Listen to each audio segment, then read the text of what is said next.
Hello students, पिछले video में हमने डिस्टेंस और डिस्प्लेसमेंट के बीच में डिफरेंसेस को समझा था, लेकिन वो डिफरेंसेस मैंने ओरली आपको एक्सप्लेन किए थे। तो इस वीडियो में आज आपके सामने रिटन में डिस्टेंस और डिस्प्लेसमेंट के बीच में क्या डिफरेंसेस होते हैं वो डिफरेंसेस यहाँ पे आपके सामने हैं। तो आप इनको नोट डाउन कर सकते हैं और जान सकते हैं कि डिस्टेंस और डिस्प्लेसमेंट के बीच में क्या डिफरेंसेस होते हैं। तो आइए समझने की कोशिश करते हैं, लेकिन आज हम वीडियो को बहुत ही छोटा रखेंगे, ज़्यादा कुछ नहीं चीज़ें सीख रहे हैं, लेकिन दो चीज़ें सीख रहे हैं। कौन सी? Differences between distance and displacement, और सेकंड चीज़ है आपकी फिज़िकल क्वांटिटीज़। तो फिज़िकल क्वांटिटीज़ क्या होती हैं ये भी हम जानेंगे। देखिए, हमने पढ़ा था डिफरेंस डिस्टेंस और डिस्प्लेसमेंट के बीच में, तो उसको डिटेल से फिर से समझते हैं। देखिए, distance is the length of the path traversed by the object in a certain time. एक सर्टेन टाइम में एक ऑब्जेक्ट जिस पाथ को कवर करता है उस पाथ की लेंथ का मेजरमेंट डिस्टेंस होता है। और डिस्प्लेसमेंट क्या है? Displacement is the shortest distance between the final and initial positions. और डिस्प्लेसमेंट इनिशियल और फाइनल पोजीशन के बीच की जो शॉर्टेस्ट यानी स्ट्रेट और शॉर्टेस्ट डिस्टेंस जो होती है उसी शॉर्टेस्ट डिस्टेंस को डिस्प्लेसमेंट कहा जाता है। Distance is a scalar quantity, that is it has magnitude. Distance scalar quantity है। तो अभी हम यहाँ पे फिजिकल क्वांटिटीज़ को पढ़ेंगे, फिर हम स्केलर और वेक्टर के बारे में बात करेंगे। तो देखिए, distance is a scalar quantity, that is it has only magnitude. Distance एक स्केलर क्वांटिटी है और स्केलर क्वांटिटी का केवल मैग्नीट्यूड होता है। मैग्नीट्यूड फॉर एग्जांपल, अगर हम कहें कि distance is equal to 5 meter, तो डिस्टेंस अगर 5 मीटर है तो ये 5 आपका क्या है? डिस्टेंस का मैग्नीट्यूड है। 5 मीटर ही इसका डिस्टेंस का मैग्नीट्यूड है। तो यहाँ पे 5 इसका मैग्नीट्यूड है, किसका? डिस्टेंस का। इस तरीके से अगर हम कहते हैं कि मास इक्वल टू 100 किलोग्राम, तो 100 किलोग्राम यानी 100 जो है वो मैग्नीट्यूड होगा किसका? मास का। तो distance is a scalar quantity, that is it has only magnitude. Displacement is a vector quantity. Displacement is a vector quantity, that is it has both magnitude and displacement, and it follows the laws of vector addition. तो displacement scalar quantity नहीं है, displacement vector quantity है। और vector quantity की क्या खासियत है कि वेक्टर क्वांटिटी में मैग्नीट्यूड और डायरेक्शन दोनों ही होते हैं। मैग्नीट्यूड, जैसे हम कहें अगर कि डिस्प्लेसमेंट इज 5 मीटर, तो यहाँ पे हमें क्योंकि डायरेक्शन भी इंडिकेट होती है डिस्प्लेसमेंट पे, तो हमें डिस्प्लेसमेंट में ये बोलना पड़ेगा कि displacement is equal to 5 metre in north, या displacement is 5 metre in south, या displacement is 5 metre in west और ईस्ट। इस तरीके से हमें डायरेक्शन को इंडिकेट करना पड़ेगा डिस्प्लेसमेंट को रिप्रेजेंट करने के लिए। या फिर हम डिस्प्लेसमेंट लिखते हैं कि डिस्प्लेसमेंट अगर कितना है? 5 मीटर है, then we write vector S. यहाँ पे because it is a vector quantity तो हम एस लिखकर उसके ऊपर एक एरो लगाएंगे। ये एरो इंडिकेट करता है कि displacement is a vector quantity. यहाँ पे ये वेक्टर एस है और vector S is equal to 5, यानी कि आप ये बोल रहे हो कि डिस्प्लेसमेंट इज 5 मीटर। यहाँ पे डिस्प्लेसमेंट इससे एस से इंडिकेट हो रहा है कि ये डिस्टेंस है, और वेक्टर एस से इंडिकेट होता है कि यह डिस्प्लेसमेंट है।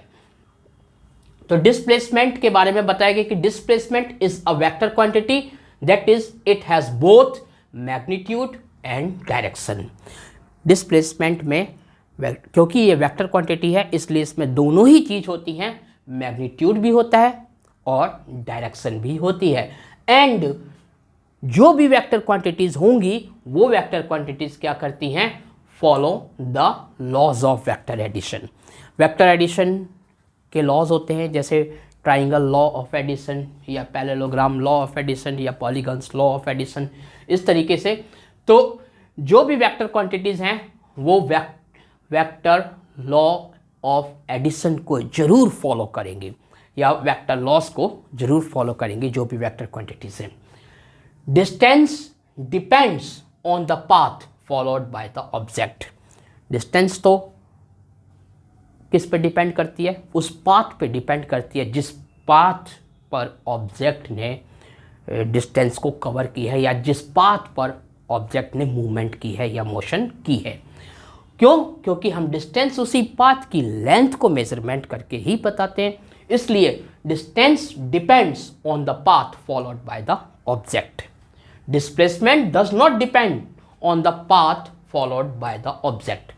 सपोज कीजिए एक ऑब्जेक्ट, ये पॉइंट ए है, यहाँ से चलना शुरू हुआ, इस पॉइंट पे आया, इधर गया, फिर ऊपर आया, फिर इधर आया, फिर इस जगह आया, तो पाथ इसका ये हो गया। अगर हम डिस्टेंस निकालेंगे तो सभी पास की सभी जो साइड्स हैं या सभी लाइनें आपको जो दिख रही हैं उन सब की लेंथ का मेजरमेंट करेंगे और फिर उनका टोटल निकालेंगे, तब जाके डिस्टेंस निकलेगी।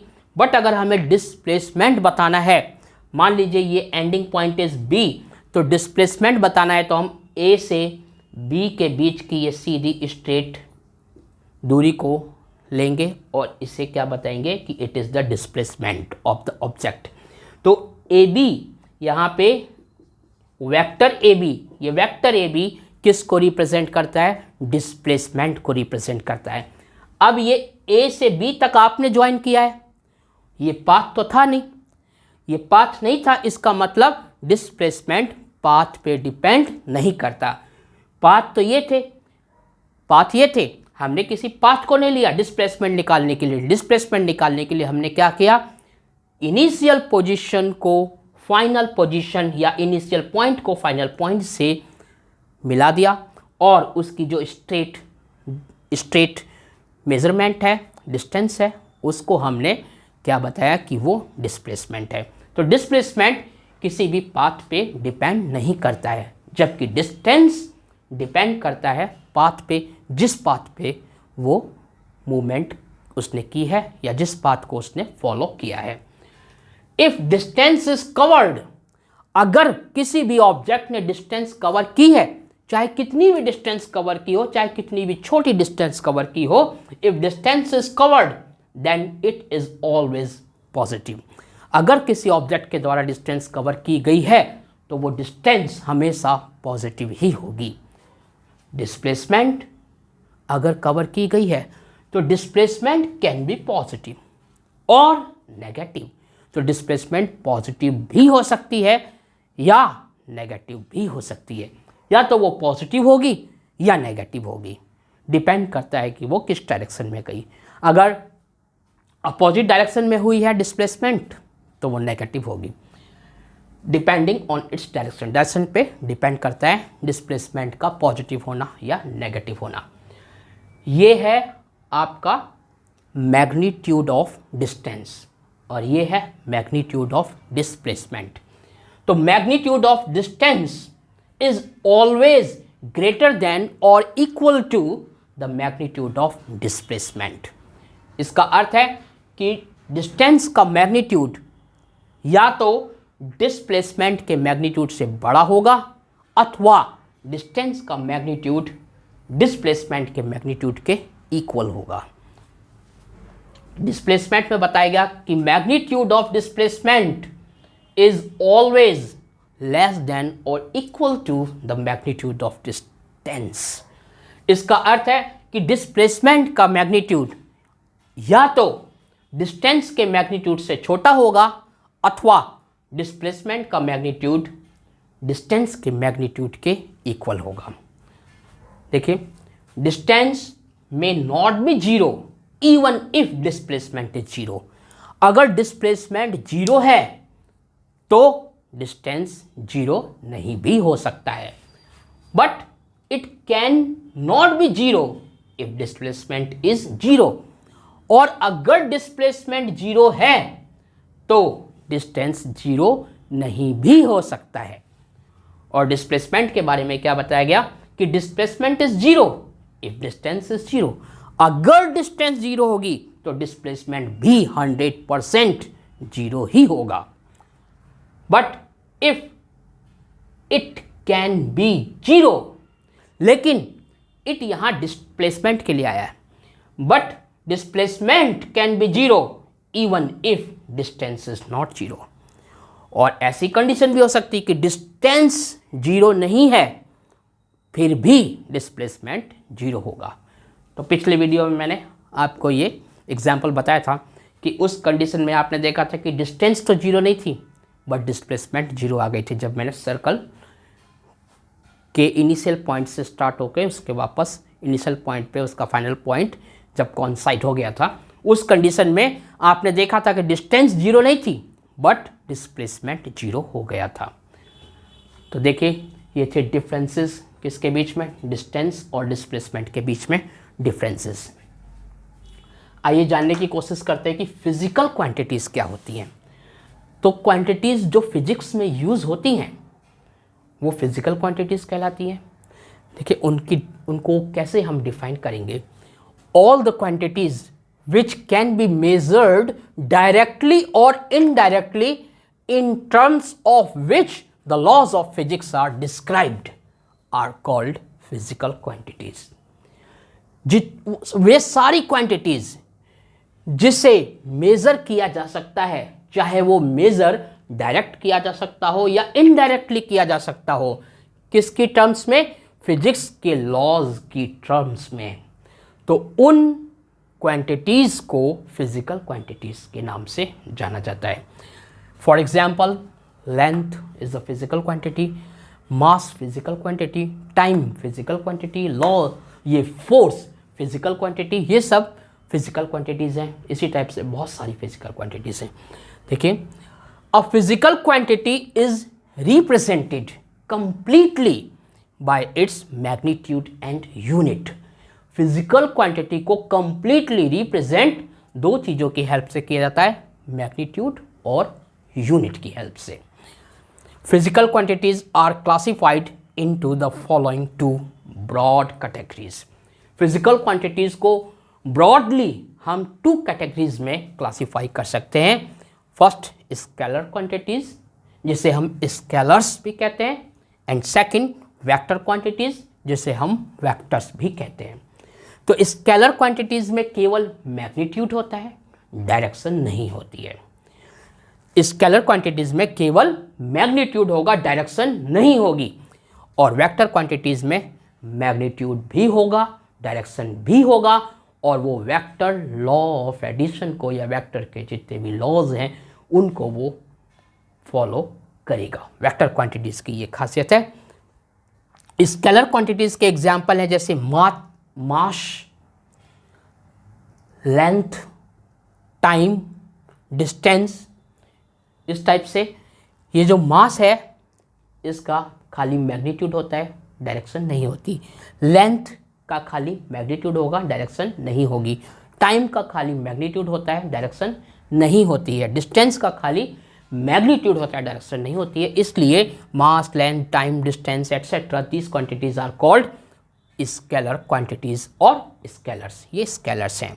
मास स्केलर क्वांटिटी है, length scalar quantity, time scalar quantity, distance scalar quantity है। वेक्टर क्वांटिटीज देखिए, वेक्टर क्वांटिटीज में दोनों ही चीज़ होती है, मैग्नीट्यूड भी होगा, डायरेक्शन भी होगी, और वेक्टर लॉ ऑफ एडिशन को भी वो फॉलो करेंगे। तो वेक्टर क्वांटिटीज़ को रिप्रेजेंट करने के लिए हम उनके ऊपर वेक्टर लगाते हैं। वेक्टर क्या होता है, ये एरो का साइन वेक्टर होता है। जैसे यहाँ पे डिस्टेंस को हम रिप्रेजेंट करते हैं एस से, और डिस्प्लेसमेंट वेक्टर क्वांटिटी है तो डिस्प्लेसमेंट को हम रिप्रेजेंट करेंगे वेक्टर एस से। तो जो वेक्टर क्वांटिटीज़ हैं उनको हम वेक्टर लगा के बोलते हैं, जैसे vector S, vector V, vector A, vector F, vector P. अब ये है क्या, ये देखिए डिस्प्लेसमेंट है, ये वेलोसिटी है, ये एक्सीलरेशन, फोर्स और ये मोमेंटम। तो ये सब वेक्टर क्वांटिटीज़ हैं। Displacement, velocity, acceleration, force, momentum etcetera, these are vector quantities. तो इस वीडियो में हमने इन दो टर्म्स को समझा कि इनको differences between distance and displacement और दूसरा फिजिकल क्वांटिटीज़। नेक्स्ट वीडियो में हम यूनिट को समझेंगे और कुछ और पॉइंट्स भी लेंगे, जिससे कि हम काफ़ी डिटेल्ड में एजुकेशन को, मतलब अपनी फिजिक्स की नॉलेज को गेन कर सकें। So thank you very much for watching this video.